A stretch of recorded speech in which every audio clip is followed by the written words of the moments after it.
Hello दोस्तों, जय भीम, जय भारत, जय संविधान। सभी भारत के महापुरुषों को बार बार नमन करते हुए आज पेश हूं जय भारत मूल निवासी चैनल के तरफ से।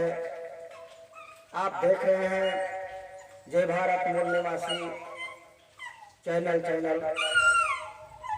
सचिन पॉल खोल न्यूज। तो आइए आज हम इस विषय पर बात करेंगे। आज सब कुछ मामले को पार करते हुए और कोर्ट को फैसले के बाद आज 5 अगस्त 2020 को अयोध्या में रामलला या राम मंदिर के निर्माण कार्य के लिए शिलान्यास का दिन है। लोग राम को भगवान मानते हुए, मर्यादा पुरुषोत्तम मानते हुए उनके मंदिर बनाना चाहते हैं। बहुत दिनों से चल रहा था और इसमें भारत मूल निवासी ओबीसी SC/ST के लोग भी इसमें शामिल हैं। तो इसमें मैं देखता हूँ, इस पर विश्लेषण करता हूँ, बात करता हूँ कि क्या ये सचमुच में इसका आधार क्या है। क्या सचमुच में वाल्मीकि रामायण के राम, जिनके आधार को मान करके ये भगवान बताते हैं, महापुरुष बताते हैं, क्या वो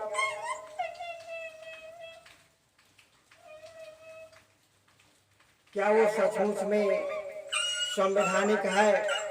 उनको भगवान बताना, उनको महापुरुष बताना। आइए इस पर जो है हम ध्यान देते हैं और इस पर बात करते हैं। तो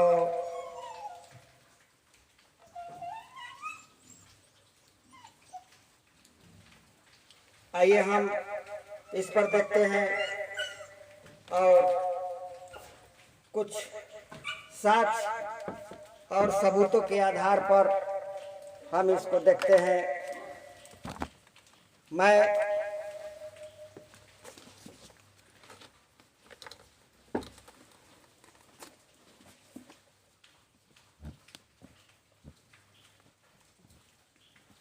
मैं आपके सामने साक्षात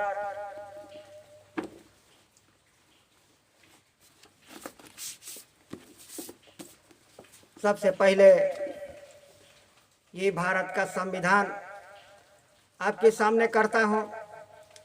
इसी भारत के संविधान का सभी सांसद, विधायक, मंत्री शपथ लेते हैं और इसी संविधान के अनुसार वो मंत्री, प्रधानमंत्री बनते हैं और इसी संविधान का शपथ लेकर के वो शासन चलाते हैं और इसी संविधान के रक्षा के लिए वो बात करते हैं और अखंडता और सहिष्णुता बनाए रखने की बात करते हैं।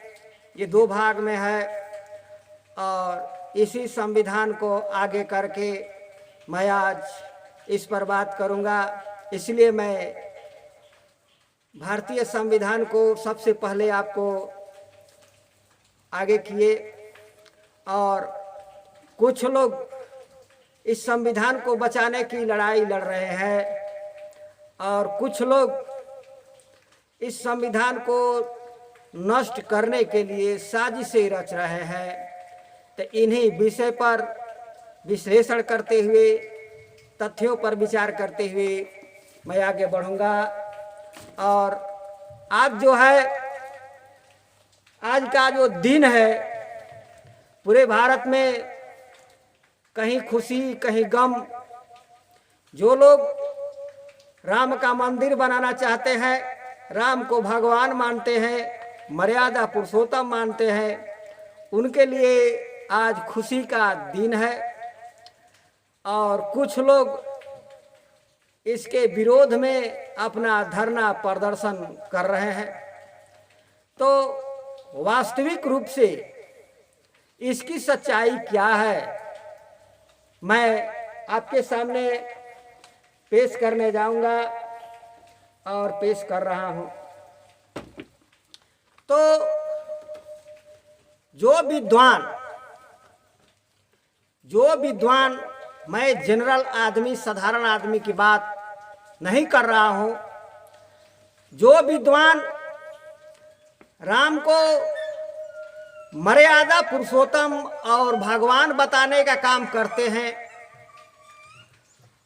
और मंदिर बनाने की बात करते हैं और मंदिर बनाने जा रहे हैं, उसका आज शिलान्यास कर रहे हैं। जबकि जैसा कि आपको मालूम होना चाहिए कि सब कुछ पहले ही अशोक सिंघल के द्वारा हो चुका है, फिर भी अपनी अपनी राजनीति, अपने अपने विचार। तो माननीय प्रधानमंत्री जी नरेंद्र मोदी जी भी वहाँ जा रहे हैं, उनका अपना मत है। लेकिन इसके संदर्भ में जो आपको सामने सच्चाई लाने जा रहा हूँ, और क्या ये संवैधानिक है, क्या ऐसा संविधान में कोई जगह है, इस पर भी विचार करूंगा और आपके सामने कुछ तथ्य रखूंगा। तो सबसे पहले मैं इस विषय को रखता हूं, इसको 3 पार्ट में बांटूंगा कि राम को मर्यादा पुरुषोत्तम या भगवान या महापुरुष या उनकी कहानी का आधार क्या है। तो तथाकथित जो अपने को हिंदू कहते हैं, विद्वान या ब्राह्मण कहिए, उनके पास जो आधार है वो है वाल्मीकि रामायण। ये वाल्मीकि रामायण का मैं कुछ पेज निकाला हूं और इस वाल्मीकि रामायण के आधार पर मैं बात करूंगा। तो इसमें कुछ ऐतिहासिक तथ्यों से भी जोड़ूंगा। तो उनका कहना है, वो प्रवचन देते हैं, बताते हैं कि त्रेता काल में राम थे, आज से 9 लाख बरस पहले त्रेता काल में राम थे और त्रेता काल में वाल्मीकि थे, और वाल्मीकि ने राम के कहानी को लिखा। उसको कहते हैं वाल्मीकि रामायण। और रामायण में सबसे प्राचीन वाल्मीकि रामायण को ही माना जाता है या है, और उसी के आधार पर बहुत सारे रामायण बनाए गए। तो ये वाल्मीकि रामायण है। तो इसके जो श्लोक हैं, जो ब्राह्मण विद्वानों और राम को भगवान मानने वाले विद्वान जो हैं, वो टीवी पर बैठ के या समाज में बैठ के जो प्रवचन देते हैं और बताते हैं कि त्रेता काल में लाखों बरस पहले का ये राम की कहानी है, और वाल्मीकि भी उसी समय में थे और उन्होंने रामायण लिखी। लेकिन वो रामायण का एक एक श्लोक, रामायण ही नहीं, तथा कथित हिंदू धर्म ग्रंथ जिसको कहते हैं, उसको मैं ब्राह्मण ग्रंथ कहता हूँ।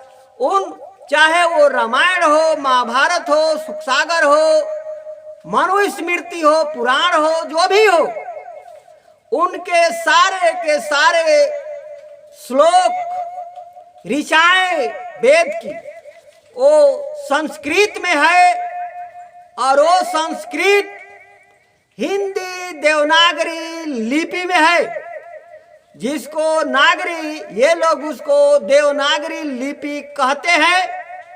और इसके प्रमाण के रूप में आपको ये जो है वाल्मीकि रामायण का पेज सामने है। इसमें अनुवाद हिंदी में भी है और संस्कृत का श्लोक भी है। इस पर गौर करिए और यहाँ से गौर करते जाएंगे तो आपको सारे खुलासे हो जाएंगे, सारे भेद की जानकारी हो जाएगी। तो अभी विषय में ये इस पर विश्लेषण कर रहा हूं कि क्या ये रामायण 9 लाख वर्ष पहले लिखा गया, क्या ये सचमुच में राम की कहानी है या वाल्मीकि रामायण की कहानी राम से हटकर कुछ और ही है। इस तथ्य की जानकारी आपको मिलेगा।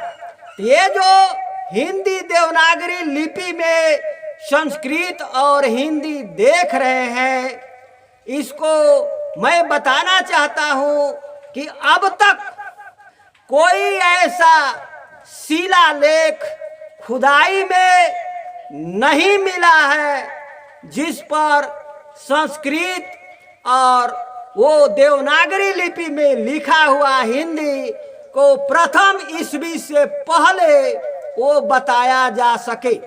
अभी ये पुरातत्व विभाग के पास ऐसा कोई प्रमाण नहीं है। इसका मतलब है कि ये हिंदी देवनागरी का भाषा के रूप पकड़ने में इसको 5वीं सदी यानी गुप्त काल तक का समय लग गया। गुप्त काल से पहले अभी 150 ईस्वी तक का जो शिलालेख मिलते हैं वो धम्म लिपि में मिलते हैं, जिसको ये गुमराह करने के लिए, समाज को गुमराह करने के लिए उसको ब्रह्म लिपि कहते हैं, जिसका ओरिजिनल नाम धम्म लिपि है। और वह धम्म लिपि सम्राट अशोक के शिलालेखों में उसका वर्णन है। मैं कभी आपको उसको भी दिखा दूंगा। मैं यहाँ आगे भाग रहा हूँ स्पष्ट करते हुए, आकी जो है ये धम्म लिपि और पाली लिपि उसको भी मैं दिखाऊंगा, और सिंधु सभ्यता कालीन के लिपि को भी मैं आपको दिखाऊंगा। यानी ये रामायण की जो कहानी है, जो संस्कृत में लिखा गया है, या अन्य धर्म ग्रंथों की बात अभी मैं नहीं करूंगा। मैं इतना कहूंगा कि तथाकथित जिसको हिंदू धर्म ग्रंथ कहते हैं, मैं इसको ब्राह्मण ग्रंथ कहता हूं। उन ब्राह्मण ग्रंथों में जितने श्लोक हैं, चाहे कोई भी ग्रंथ उठा लीजिए, इसी हिंदी देवनागरी लिपि में है। और हिंदी देवनागरी लिपि 5वीं सदी से पहले भाषा का रूप नहीं लिया था। यानी हिंदी देवनागरी लिपि 5वीं सदी के बाद में भाषा का रूप लिया, और वो धर्म ग्रंथ रचना के या श्लोक रचना के काम आए होंगे। उससे पहले वो भाषा के रूप नहीं लिया था। 5वीं सदी से पहले जितने शिलालेख मिलते हैं वो धम्म लिपि यानी पाली के मिलते हैं, आरामाइक मिलते हैं, ग्रीक मिलते हैं, लेकिन संस्कृत के और ये हिंदी देवनागरी लिपि के नहीं मिलते हैं।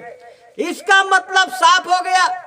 अब सवाल ये उठता है, मैं उन विद्वानों से पूछता हूं कि क्या वाल्मीकि जी और राम 5वीं सदी के बाद में थे जिन्होंने वाल्मीकि रामायण लिखा? 5वीं ईस्वी गुप्त काल के बाद में थे जिन्होंने वाल्मीकि रामायण लिखा? इसका उत्तर है नहीं, क्योंकि ये तो बताते हैं कि राम और वाल्मीकि जी आज से 9,80,100 वर्ष पहले त्रेता काल में थे। अब सवाल उठता है कि 9 लाख बरस पहले अगर वो त्रेता काल में थे तो ये संस्कृत देवनागरी लिपि आपका 5वीं सदी में वाल्मीकि के नाम पर वाल्मीकि रामायण किसने लिखा। ये एक बहुत बड़ा धर्म के नाम पर फ्रॉड है। वाल्मीकि का नाम रखा गया, ये इस बात का गवाह है और धरती से निकलता हुआ शिलालेख इसका प्रमाण है। आखिर नाम रखा गया वाल्मीकि का, और 5वीं सदी में, 5वीं सदी के बाद ये सारे ग्रंथ हिंदी देवनागरी में, संस्कृत में लिखे गए अपने अपने मंसूबे के हिसाब से। ये बात इस बात को प्रमाणित करता है। अब आता हूं कि आपको दिखाता हूं कि यदि अशोकाकालीन प्रथम ईस्वी से पहले और बौद्ध काल तक के पीरियड में अगर यह वाल्मीकि रामायण कोई लिखता तो उसका लिपि कैसा होता, और यदि सिंधु सभ्यता के काल में यदि कोई वाल्मीकि रामायण लिखता तो उसका लिखने का लिपि कैसा होता। अब आपके सामने है, इसको देखिए, स्पष्ट रूप से देखिए, मैंने लिख दिया है ऊपर में, और ये रामायण का श्लोक है। मैंने इसको सिंधु सभ्यता के लिपि में जो आज से 5 से 7 हजार बरस पहले मानव सभ्यता की लिपि हुआ करती थी, बोलचाल के भाषा हुआ करती थी, उसमें है। सबसे ऊपर में 1 नंबर में ऊपर मैंने लिख दिया है सिंधु सभ्यता कालीन लिपि, और उसमें मैंने रामायण का श्लोक लिखा है वाल्मीकि रामायण का।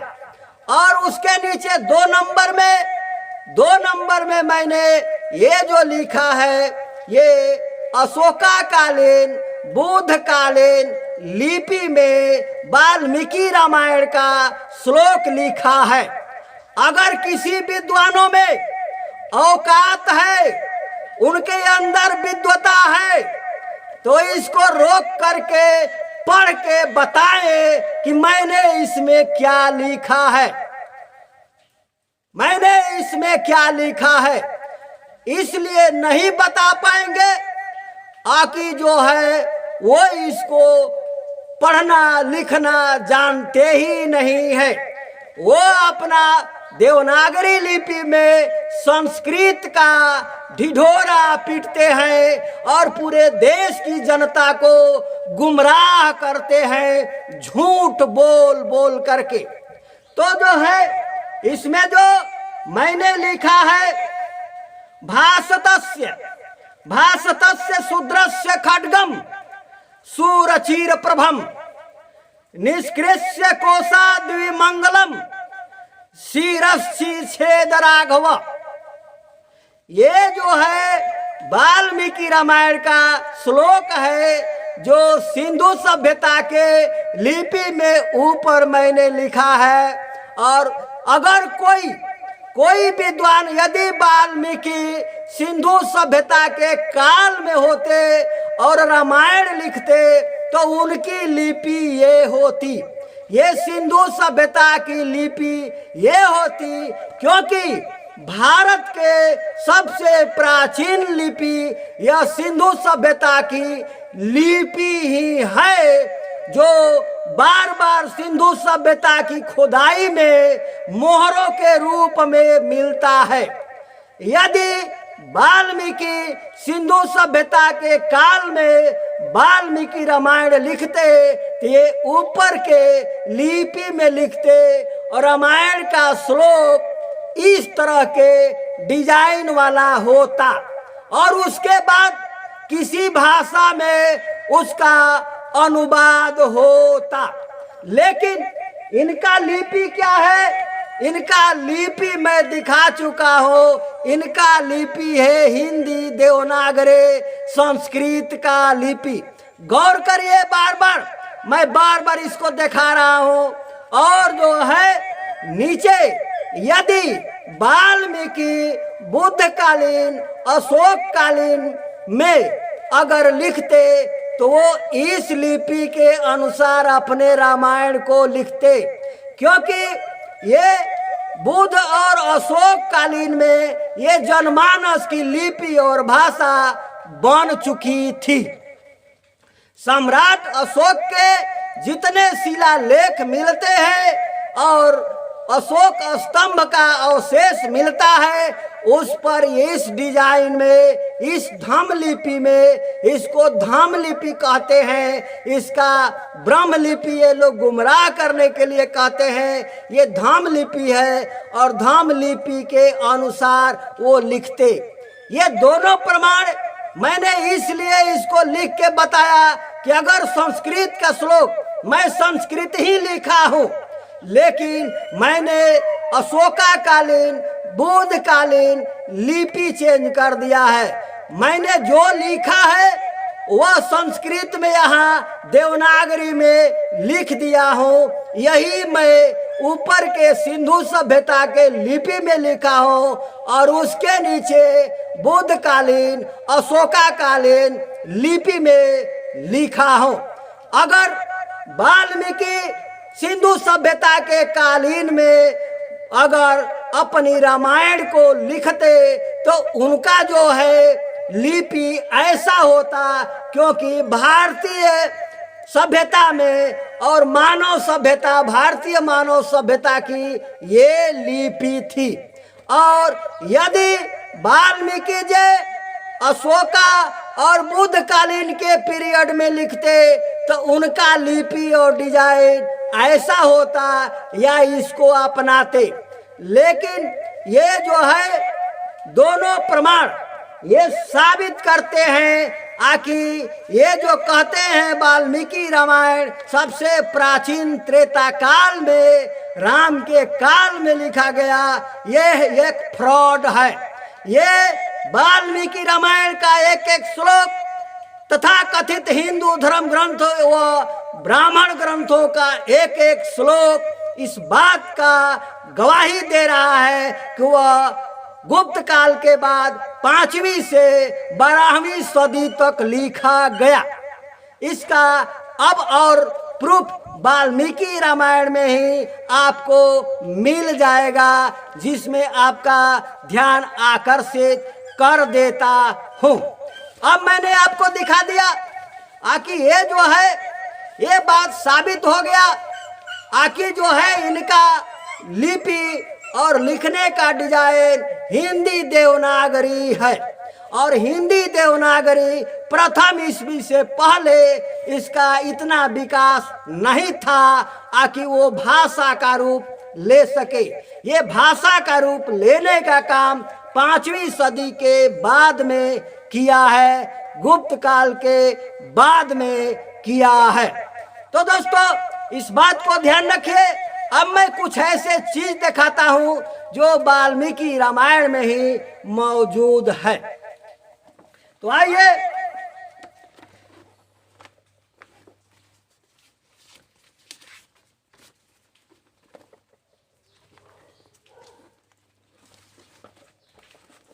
देखिए, इसको जूम किया हुआ है।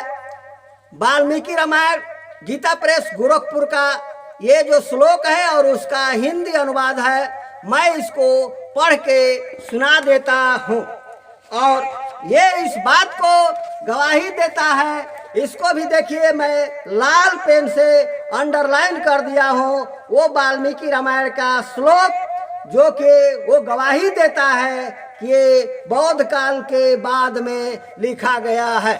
तो ये जो है इसमें क्या लिखते हैं, ये यथा ही चोरस तथा ही बुद्ध, यथा ही चोरस तथा ही बुद्ध अस्थागतम नास्तिक मत्र विधि, अस्थागतम नास्तिक मत्र विधि तस्माधिय यह शाक्यतमः प्रजानाम, शाक्यतमः प्रजानाम और स्वनास्तिके नाभिमुखो बुध स्यात्। तो ये जो अपना दे रहे हैं इसका स्पष्ट वर्णन ये है कि ये बुद्ध को चोर की तरह बुद्ध और बौद्धों को सजा देने की बात करते हैं। कहानी के आख्यान के अनुसार, कहानी के अनुसार ये जो है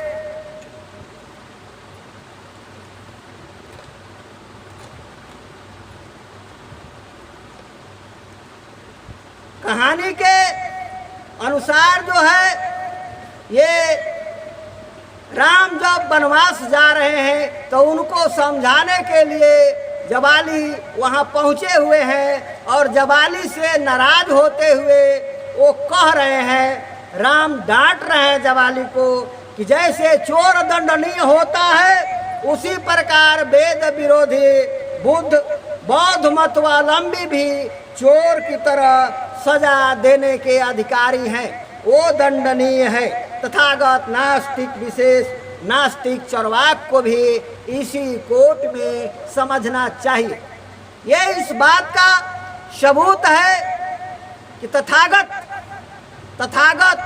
शाक्यतम प्रजा नाम, तथागत बुद्ध को कहा जाता है, वो शाक्य कुल में पैदा हुए थे और उनकी प्रजा, वो प्रजापति राजा के पुत्र थे। तो वो जो है ये तीनों बात शाक्यतम प्रजानम और तथागत इस श्लोक में आने का मतलब है कि वो बुद्ध को कह रहे हैं और बौद्ध मतवालंबी को कह रहे हैं। तो इस किताब में मैंने इसको संकलित किया है। इस तरह के बातों को आप इसको मंगाकर ध्यान से देखकर पढ़ सकते हैं। तो दोस्तों ये जो है ये स्पष्ट साबित करता है कि रामायण में राम जो है, वाल्मीकि रामायण के राम जो है बुद्ध और बौद्धों के विरोधी थे और उसको अपना शत्रु मानते थे। ऐतिहासिक व्यक्ति में जाएंगे तो पुष्यमित्र का इतिहास यह रहा है कि वह बौद्धों का विरोधी और बौद्धों का शत्रु हुआ और सम्राट अशोक कालीन 80,000 बौद्ध स्तूपों और बौद्ध विहारों को गिराया।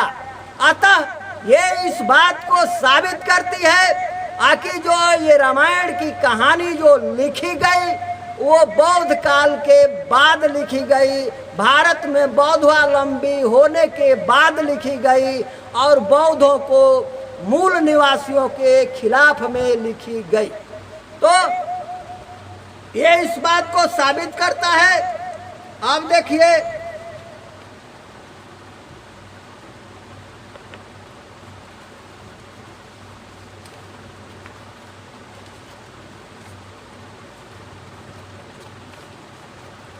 ज़्यादा पॉइंट नहीं रखूंगा। ये वाल्मीकि रामायण का ये श्लोक देखिए, वो पेन से ये घेरा हुआ है। इसमें जो है श्लोक में अगर इसको ध्यान से पढ़ेंगे, ये गीता प्रेस गोरखपुर से लिया गया है, तो जो है ये जो इसमें स्वकहुण पर्थियन की बात की गई है, ये जो है आपको किष्किंधा कांड का है। किष्किंधा कांड का 11 से 12 श्लोक है और सर्ग नंबर 43 है। किष्किंधा कांड का सर्ग नंबर 43 है और 11 से 12 श्लोक है। इस श्लोक में इन्होंने लिखा है कि तत्र मलेच्छान पुलिंदाश्च सुरसेनान स्थाय वच प्रस्थालान भ्रस्तामश्चैव कुरुंश्च सह मद्रकै कंबोज जवनाश्चैव शाकानां पतनानि च अन्विच्छ दरंदाश्चैव हिमवन्तं विचेनवत्। उत्तर में मलेच्छ पुलिंद आपस के प्रांत और कुरु दक्षिण कुरु क्षेत्र के आसपास की भूमि, मद्र, कंबोज, यवन, शकों के देशों और नगरों में भली भांत अनुसंधान करके खोज करके दर्द देशों और हिमालय पर्वत पर ढूंढो। ये जो है सीता की खोज करने के लिए राम ने सुग्रीव को जिम्मेदारी दी थी और सुग्रीव अपने सैनिकों को समझा रहे हैं कि ये स्वको जौनों यूनानियों के गांवों में देशों में खोजते हुए हिमालय पर्वत पर सीता जी को खोजो। यानी ये जो रामायण लिखा गया भारत में, इनकी सीता जो चोरी हुई वो भारत में शौक यूनानियों को भारत में बस जाने के बाद हुई। तभी जो है भारत में उनके गांवों में ढूंढने की बात वाल्मीकि रामायण में की गई है, क्योंकि मौर्य काल से पहले भारत में शक और हूण नहीं आए थे। इतिहास इस बात का गवाह है। मौर्य काल के बाद शक और उसके बाद हूणों का, पार्थियनों का प्रवेश भारत में हुआ। और मौर्यकालीन यानी 326 ईसा पूर्व के आसपास जो है सिकंदर के नेतृत्व में उसका सेनापति सेलुकस को आगे करते हुए यूनानी सेना भारत में आने का प्रयास किया था। ये चंद्रगुप्त मौर्यकालीन टाइम है। 326 ईसा पूर्व से 300 ईसा पूर्व के बीच का मामला है। इसका मतलब है कि वाल्मीकि रामायण जो लिखा गया वो मौर्य काल के बाद में लिखा गया, वो मौर्य काल के बाद में लिखा गया। इसलिए ये जो है सौकहुण पार्थियनों का वर्णन आया है। अगर इसको बड़ा बड़ा देखना चाहते हैं, जूम किया हुआ देखना चाहते हैं तो इसको देख सकते हैं। मैंने जूम करके बड़ा बड़ा करके इसमें लगा दिया है। अब आगे बढ़ते हैं क्योंकि समय ज़्यादा हो जाएगा। यहाँ जो है एक पेज को इसको देखिए,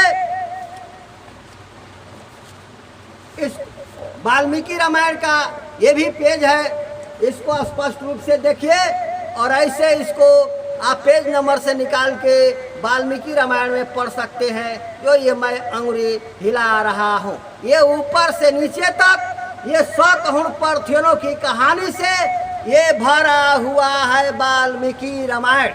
ये जो है आपका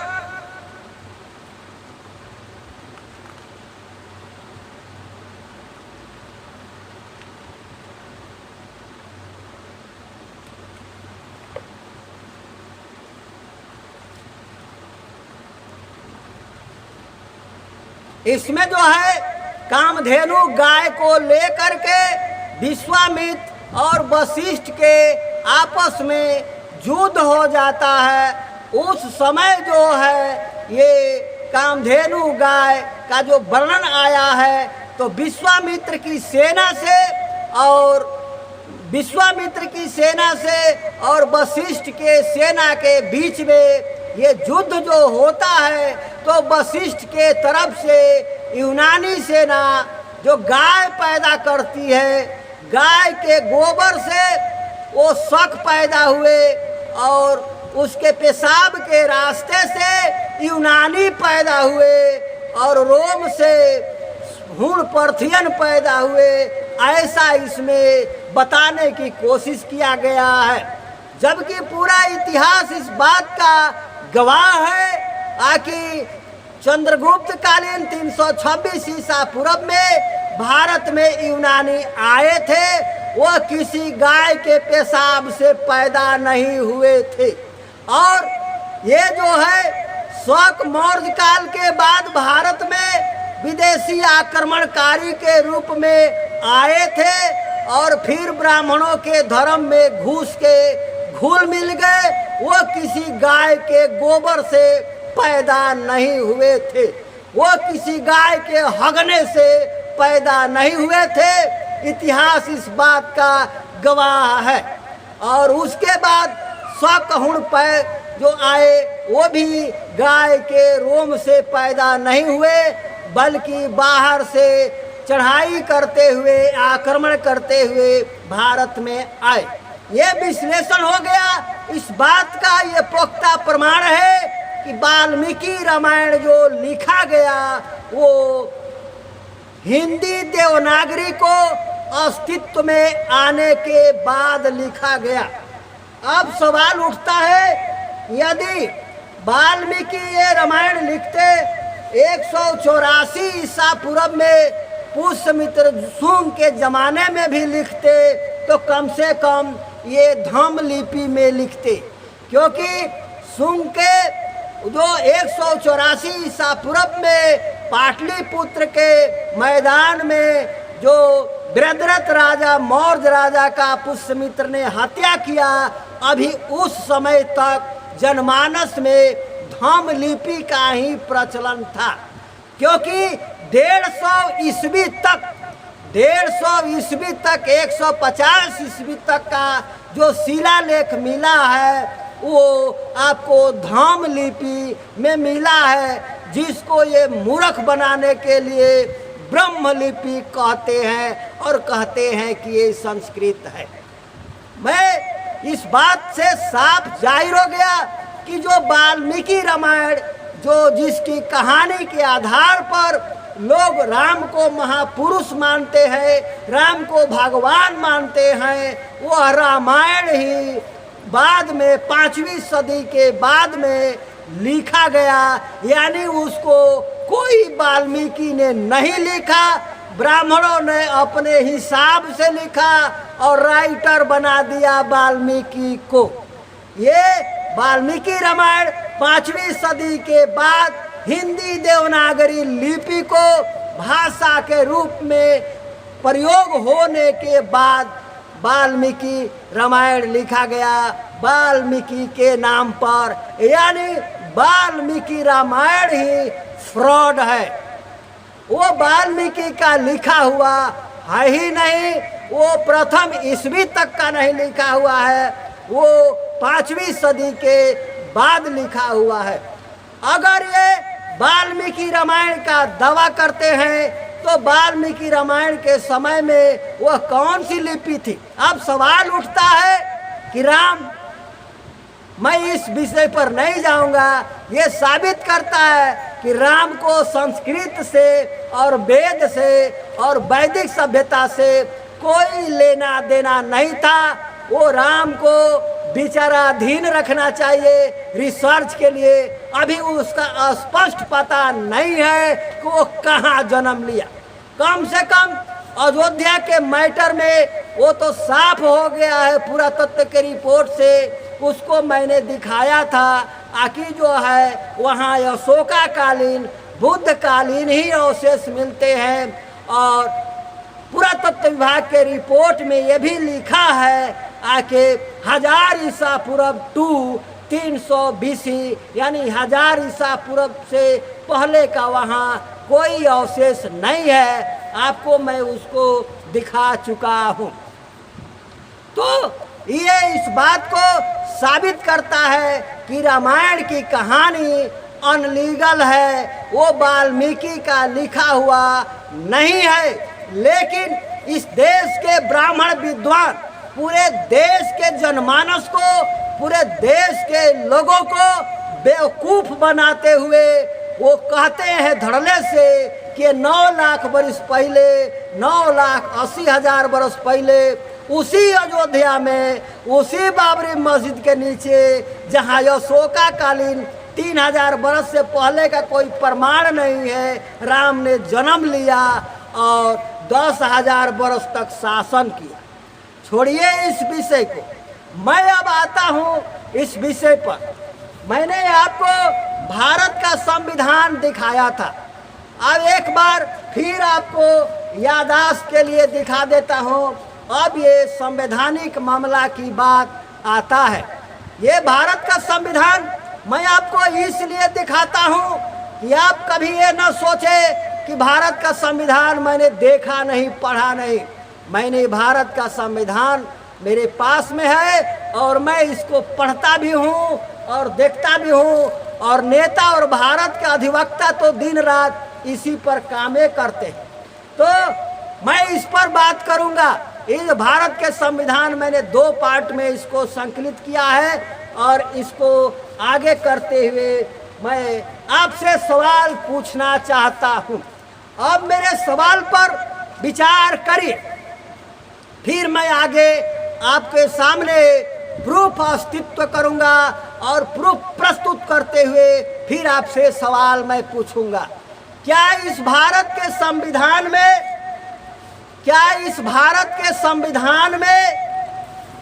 अगर अधिवक्ता इस वीडियो को देखते हो, संविधान विशेषज्ञ इसको देखते हो, तो मुझे भी बताए, क्या इस भारत के संविधान में कहीं कोई ऐसी धारा है, अगर कोई व्यक्ति या राजा धर्म के नाम पर, जाति के नाम पर, जाति पूछ करके, धर्म पूछ करके उसका गर्दन काट देता हो और उसको महापुरुष का, भगवान का दर्जा दिया जाए, इस भारतीय संविधान में कौन सा धारा है, कौन सा कानून है? मैं ये पूछना चाहता हूँ क्योंकि मैं इसी पर प्रमाण देने वाला हूँ।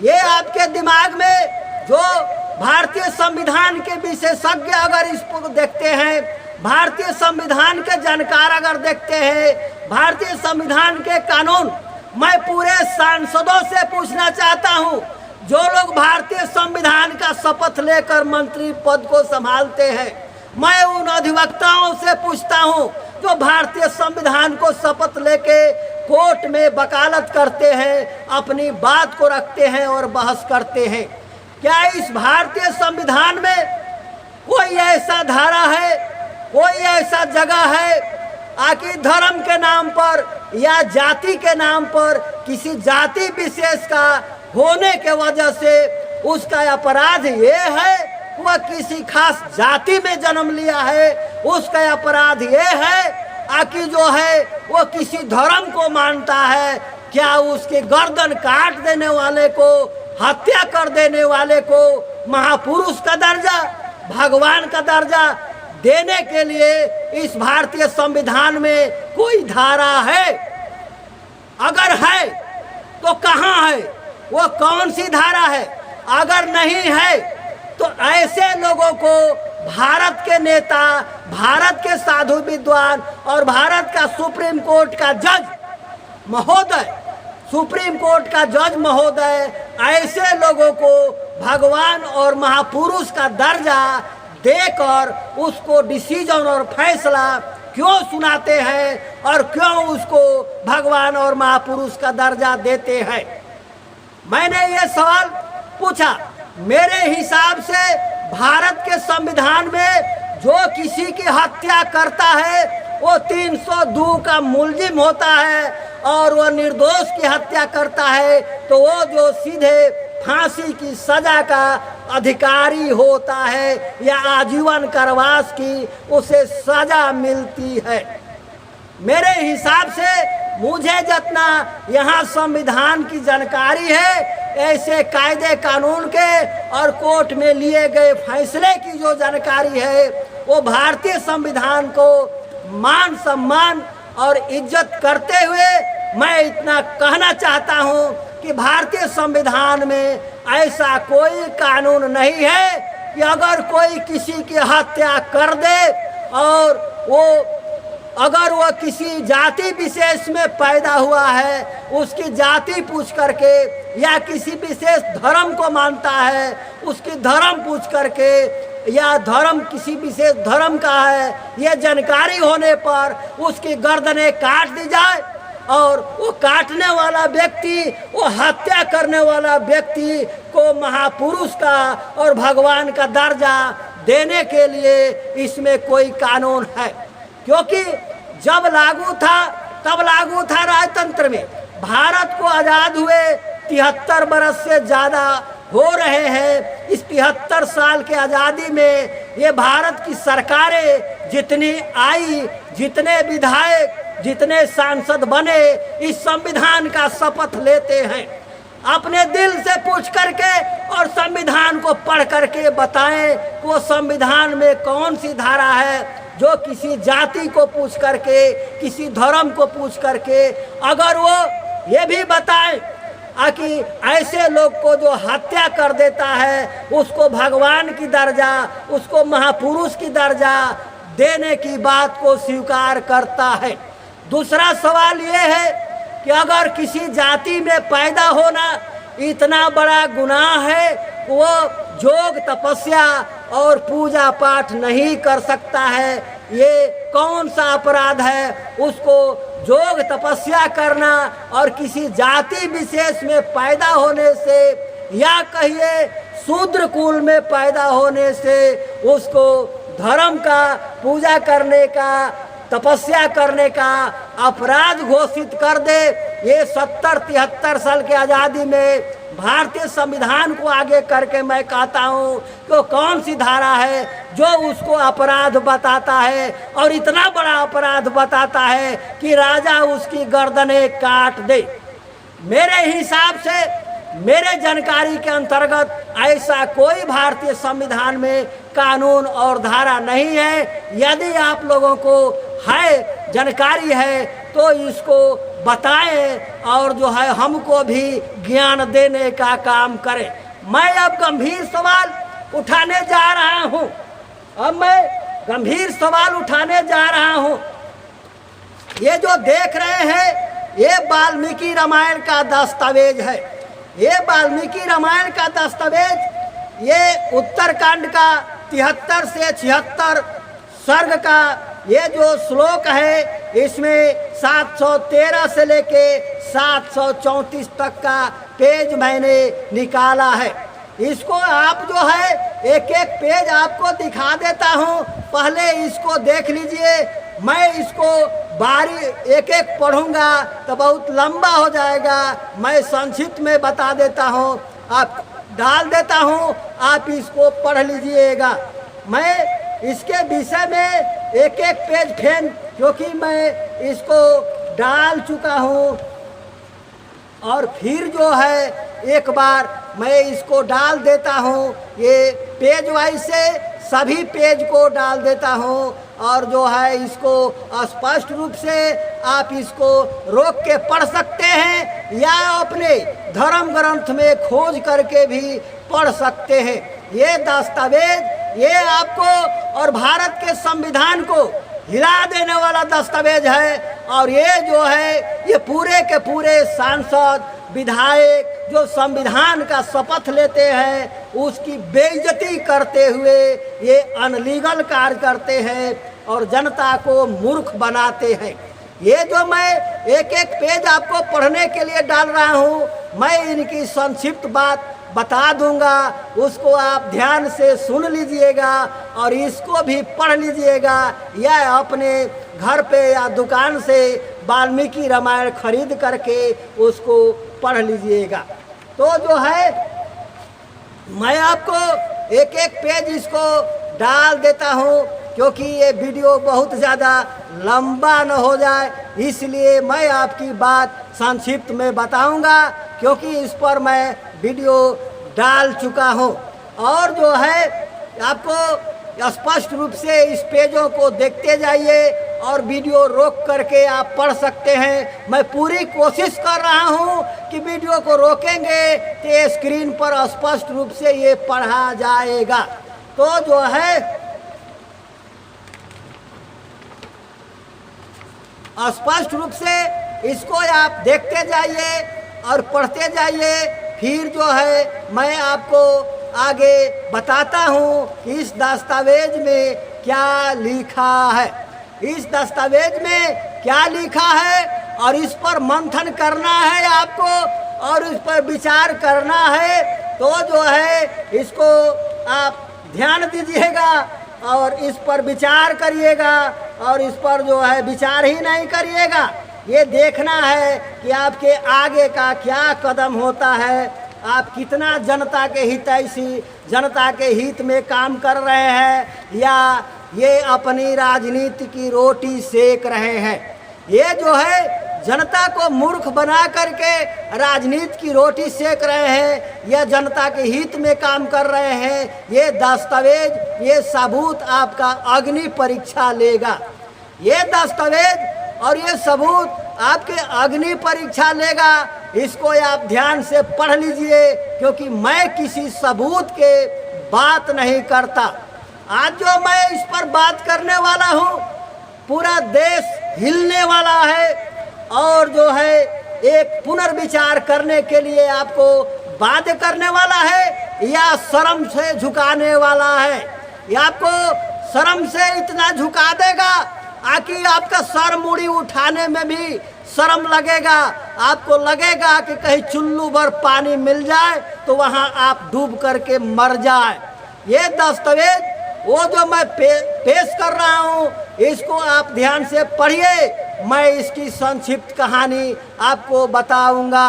ये जो है, ये पूरा पेज जो है मैं इसमें डाल रहा हूँ आपके पढ़ने के लिए, क्योंकि मैं कई बार इस पर चर्चा कर चुका हूँ और आप लोग जनता को बेवकूफ़ बनाने का काम करते जा रहे हैं और जनता ना समझ बेचारे बहक जाती है, बार बार वो बहक जाती है और आप लोगों के साजिशन जाल में फंस जाती है। तो जनता को फंसाना बंद करिए और जनता के हित की बात करिए और इस सबूत पर बात करिए। यदि आप में हिम्मत है, यदि आप में दम है, तो संविधान के रक्षा करिए और संवैधानिक बात करिए। जिस संविधान का आप शपथ शपथ लेते हैं, संविधान की कसम खाते हैं, उस संविधान के कसम पर ये कसौटी है सबूत जो मैं डाल रहा हूँ। ये संविधान के आपके शपथ पर अग्नि परीक्षा का काम करेगा। ये संविधान का, ये आप पढ़िए इसको। मैं आपको पढ़ने के लिए डाल रहा हूँ, आपको देखने के लिए डाल रहा हूँ और आपको समझने के लिए डाल रहा हूँ। फिर मैं इसको आगे बात बताने जा रहा हूँ। तो जो मैंने इसको डाल दिया और जो है आपको ये जो है मैं डालता जा रहा हूँ, इसको ध्यान से पढ़ते जाइए, ध्यान से देखते जाइए और ध्यान पूर्वक जो है इसको आप स्पष्ट रूप से पढ़ते जाइए। मैं देखता हूँ कि स्पष्ट रूप से एक एक श्लोक, एक एक हिंदी अनुवाद ये दिखाई दे रहा है, आपको भी दिखाई देगा। इसको रोक करके पढ़ सकते हैं या किसी वाल्मीकि रामायण में दुकान पर जाके गीता प्रेस गोरखपुर या कोई वाल्मीकि रामायण खरीद करके आप इसको पेज को निकाल सकते हैं और जो है आप इसको पढ़ सकते हैं। अब मैं जो सवाल करने वाला हूँ, आप चाहते हैं कि इस पर सवाल न हो क्योंकि आपकी राजनीति बिगड़ जाएगी। आप चाहते हैं कि इस मामले को दबा के रखे। इस 73 साल में आपने यही किया है, इन मामलों को दबा करके मूर्ख बनाने का काम किया है और जनता को गुमराह करके अपने राजनीति की रोटी सेकने का काम किया है। तो इसका पोल पट्टी ये खुलने वाला है और इसकी पोल पट्टी ये दस्तावेज खोल देगा। मैं अंतिम पेज इसका डाल रहा हूँ और ये पूरी कहानी मैंने डाल दिया आपके लिए। और ये जो अब मैं आपको बताने जा रहा हूँ, तो जो है 713 से लेके 734 तक का पेज मैंने डाल दिया है। और जो है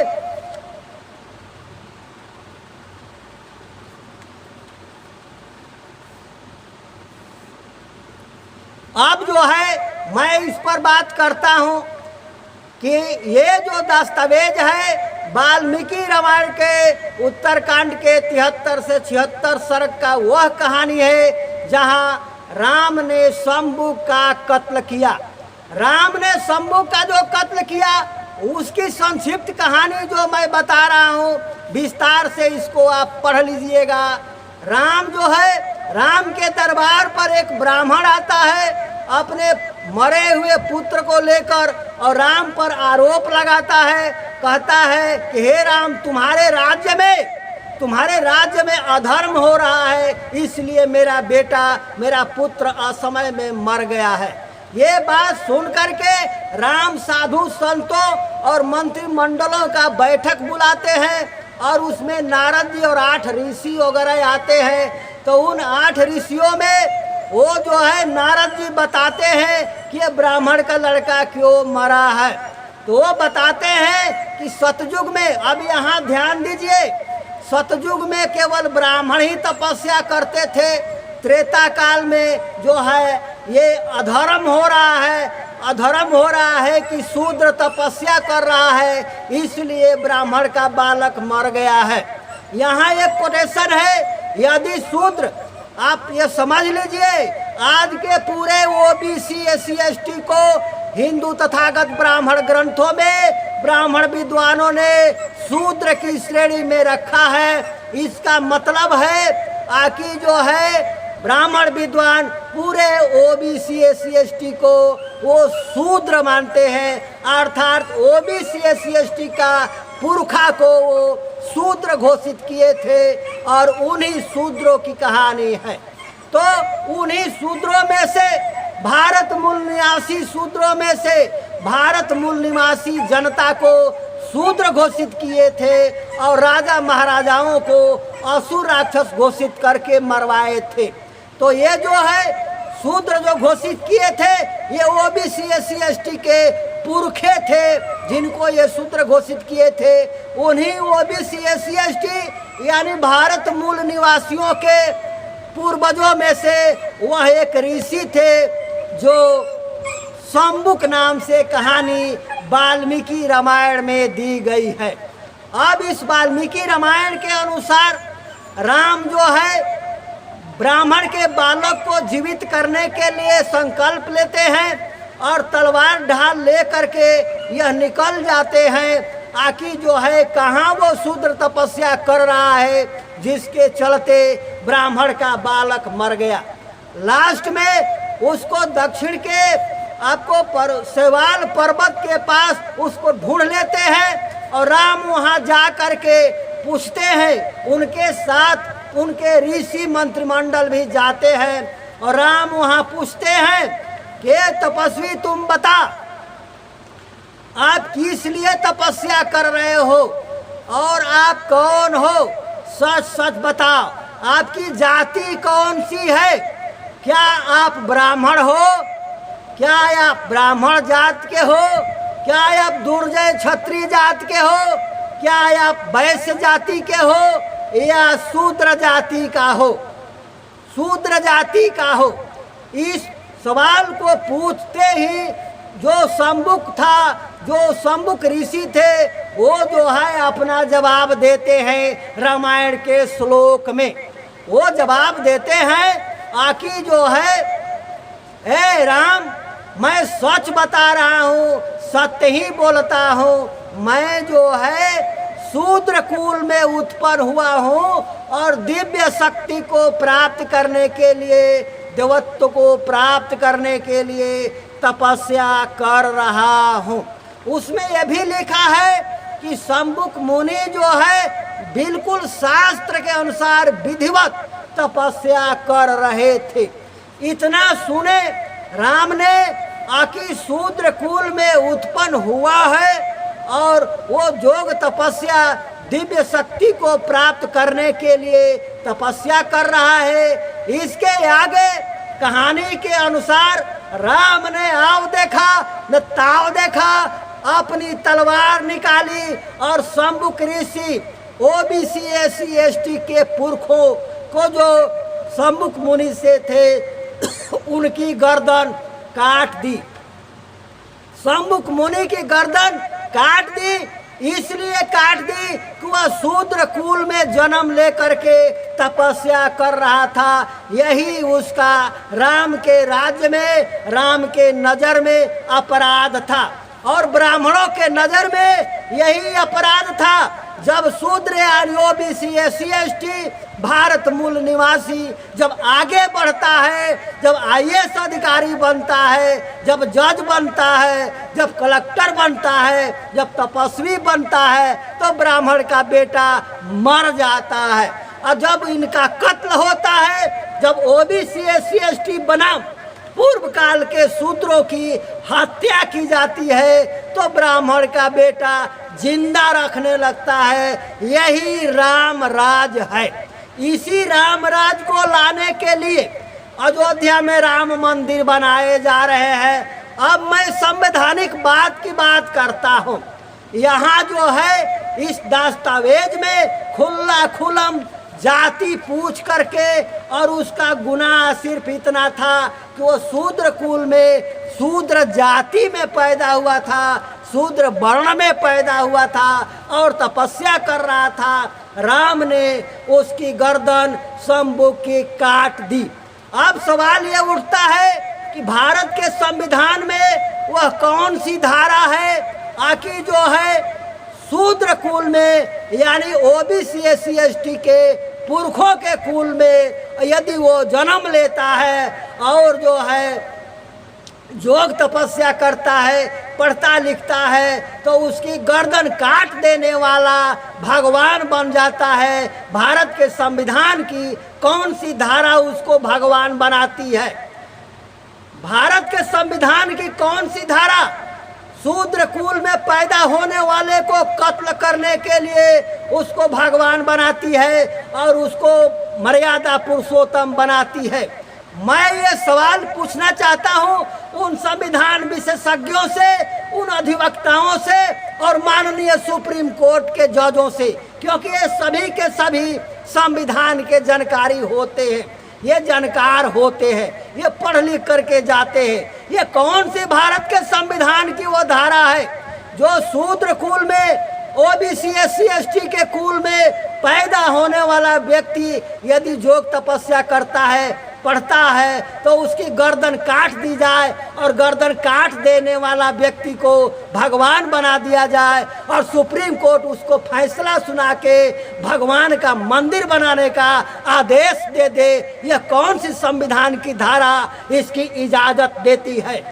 इसका जवाब ढूंढिए।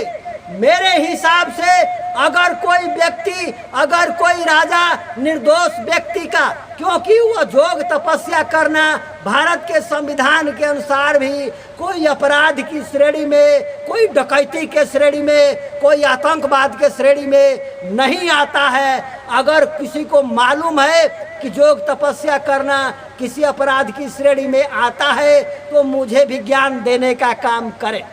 तो दोस्तों, यह सवाल ये उठता है कि क्या अगर एक आम आदमी किसी की हत्या कर देता है, अगर इरादतन किसी की गोली मार देता है, जान ले लेता है, हत्या कर देता है, तो वो 302 का मुलजिम होता है, उस पर एफआईआर दर्ज होते हैं, कोर्ट में मुकदमे चलते हैं और कोर्ट फैसला जो देता है साक्ष्य और सबूतों के आधार पर यदि कोर्ट में यह साबित हो जाता है कि इसने हत्या की है तो उस व्यक्ति की फांसी की सजा होती है। ये कानूनन सजा कोर्टें देती रही है, आज भी दे रही है, कल भी देगी। भारतीय संविधान में यही इसका प्रावधान है। तो वह राम वाल्मीकि रामायण का राम, मैं किसी अन्य राम की बात नहीं कर रहा हूँ। अगर अन्य कोई राम हो तो उसको रिसर्च के लिए विचाराधीन छोड़ रहा हूँ। मैं सिर्फ वाल्मीकि रामायण की बात कर रहा हूँ। वाल्मीकि रामायण का राम यह जो है शंभु की गर्दन तलवार से इसलिए काटते हैं आखिर वो शूद्र कुल में जन्म लेकर के तपस्या कर रहा था। क्या यह जघन्य अपराध भारतीय संविधान में नहीं है?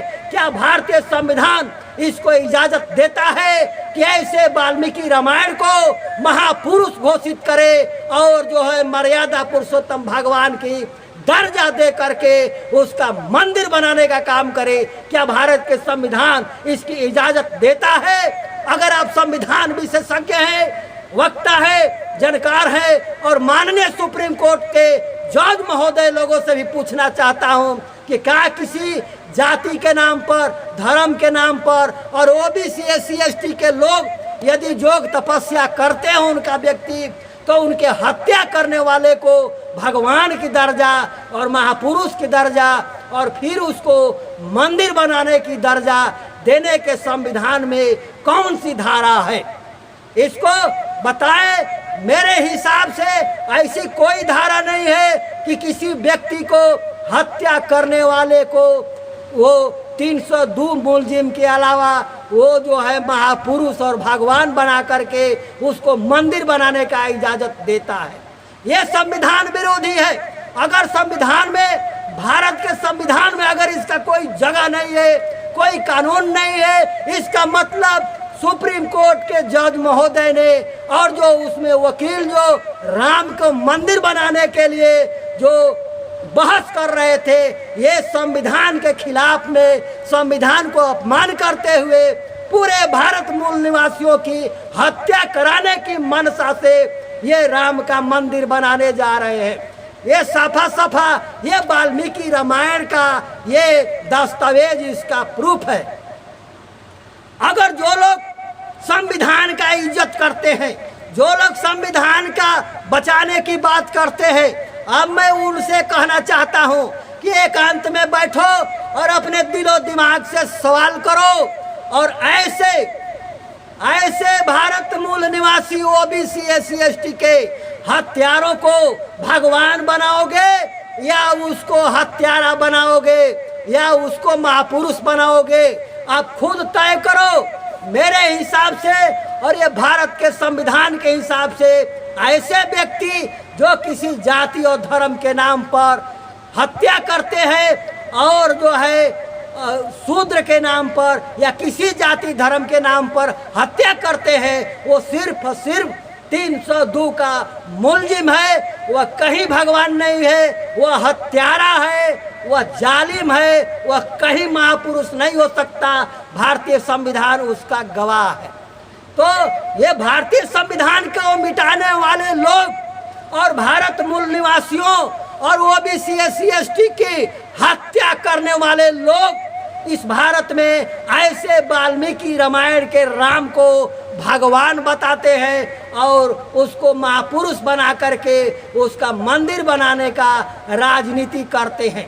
पहले अगर ये भारत पूरे सांसद विधायक नेता अगर भारतीय संविधान का शपथ लेकर के अगर जो है ये शपथ लेते हैं भारतीय संविधान को अक्षुण्ण रखने का, भारतीय एकता को अक्षुण्ण रखने का, एकता और अखंडता बनाए रखने का, तो वो मंथन करे और इस बात को अगर उसमें दिल में सच्चाई है तो पूरे भारत में वाल्मीकि रामायण के राम के खिलाफ मुकदमा दायर करे, 302 धारा के अंतर्गत दायर कराए और इसको मर्यादा पुरुषोत्तम और भगवान का दर्जा देने से कोर्ट में मांग करे कि मनाही।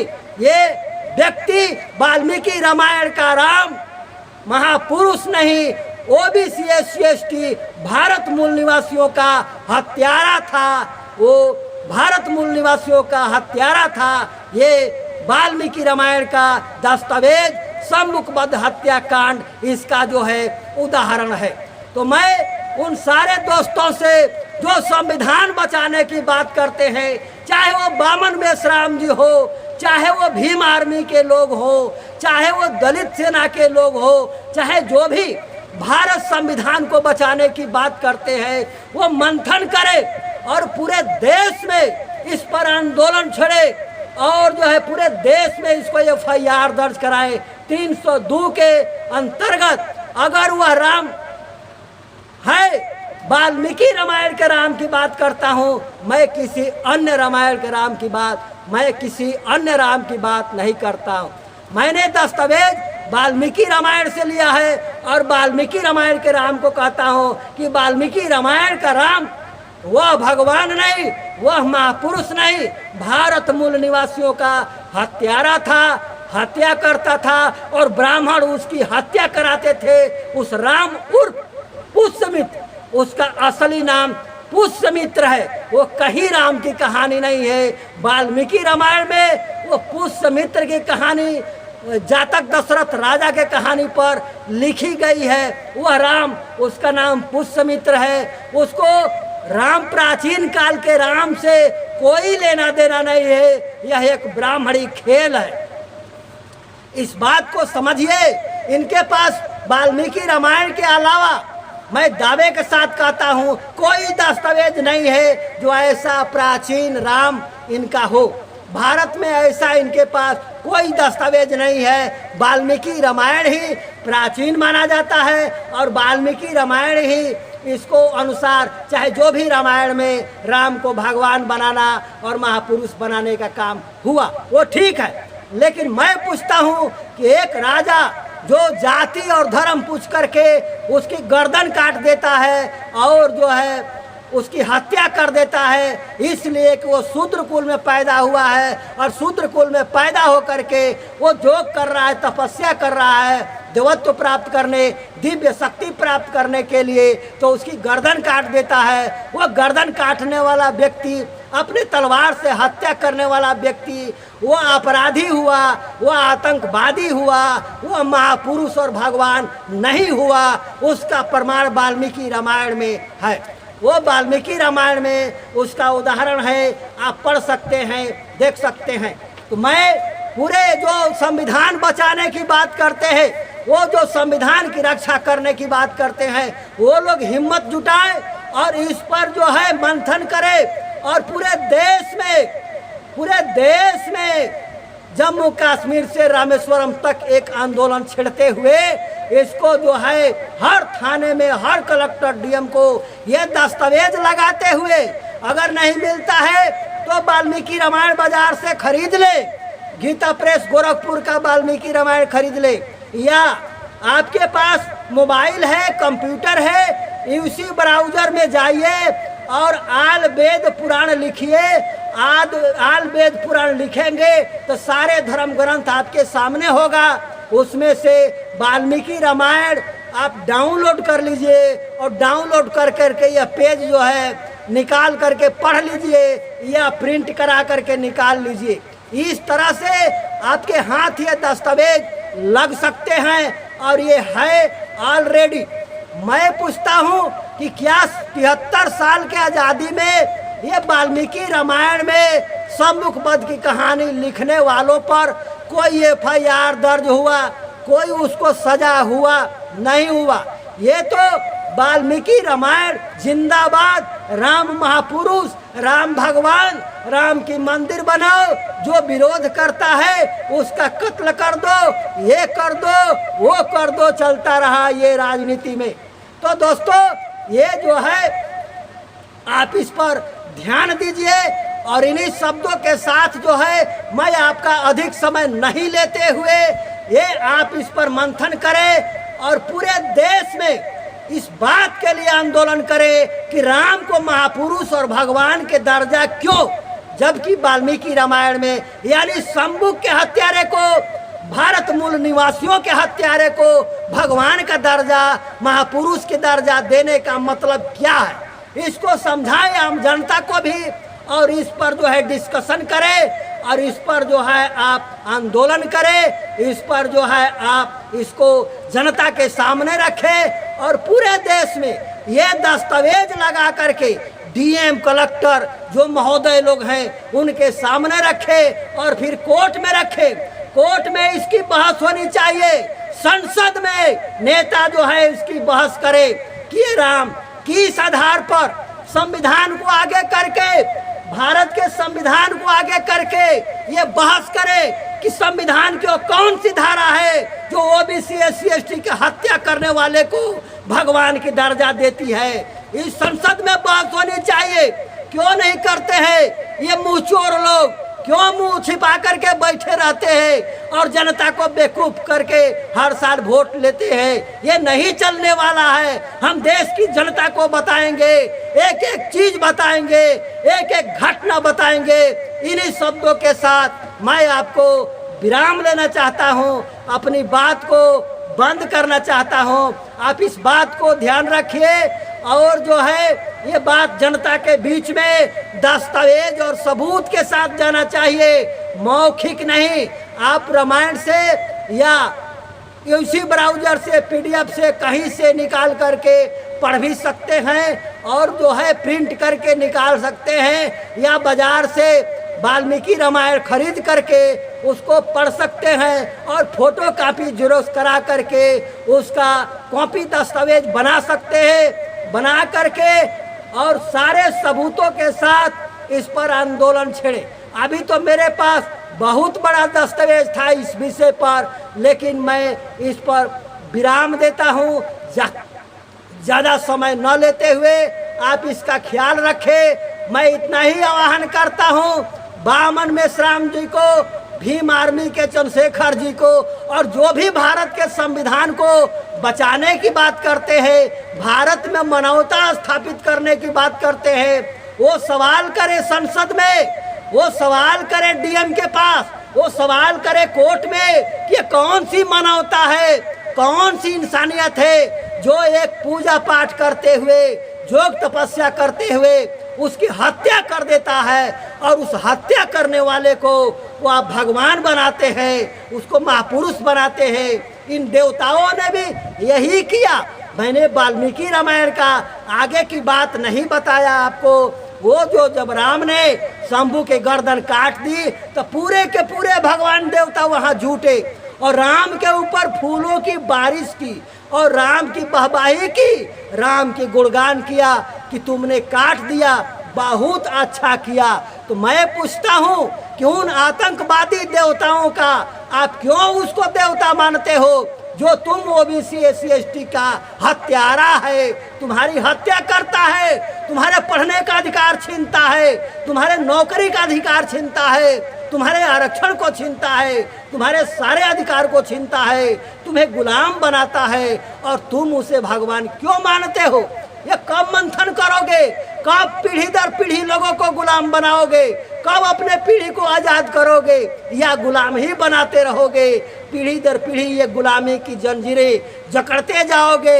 ये फैसला आपके हाथ में है। इन्हीं शब्दों के साथ मैं आपको विराम देता हूँ। आप सुरक्षित रहें और इस अभियान को लोगों में जागृति फैलाएं और ज़्यादा से ज़्यादा लोगों में इसको प्रसारित करें, बताने का काम करें। और मैंने कहाँ गलत किया, मैं कहाँ गलत कहा, इसको मुझे भी बताएं, मुझे भी थोड़ा ज्ञान हो जाएगा। इन्हीं शब्दों के साथ आपको धन्यवाद। नमो।